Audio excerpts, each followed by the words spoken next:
I've got some news for you today. The news isn't about me though, it's about you, and it might come as a bit of a shock, so I hope you're sitting comfortably, because you might find it a bit upsetting. The news is that you are part of my dream. I'm afraid there's no way around that. Now, you're not going to take that on board very easily, are you? You're not going to believe that. You probably think, yeah, my suspicions about this guy are confirmed. In fact, you'll come up with every argument possible to assert the independence of your own existence, and that you're not actually a figment of my imagination. Well, you are a figment of my imagination, which doesn't mean to say that I've got any authority over you. I have dreams every night, and in these dreams are people that I don't know, there are people that I know, and they all carry on independently and quite regardless of the fact that they're in my dream.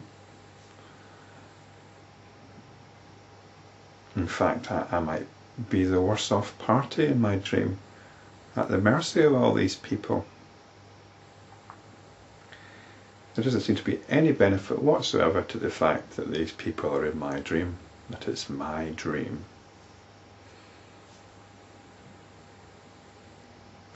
So, how does it feel to be in somebody else's dream? How does it feel to be a dream object? Are you still resisting this fact furiously? What makes me so special, after all, that you're in my dream? Well, that's a good point. I could very well be in your dream, couldn't I? Would that make you feel any better? Actually, my reality right now is probably less than it would be if I were in your dream. All I am right now are some pixels on your computer screen that you can switch on and switch off at random. You've got total control. You've got total control of me as I appear in your world. If I appeared in one of your dreams, you probably would be a bit more impressed, and my reality status would be a lot higher as far as you're concerned. If I started appearing in your dreams and perhaps giving you some teachings on self-inquiry, well,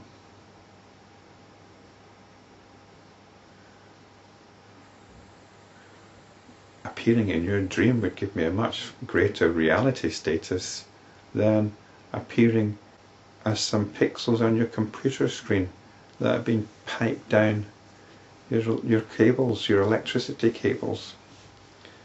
Pixels that first appeared in your territory as electrical signals and some wiring. So the point here is that if we're to be in touch with reality, then what we must feel in our bones is that what is normally taken as concrete reality is of the nature of dream.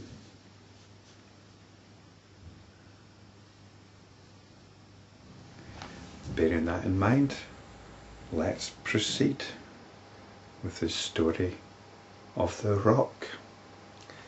Vasishta continued.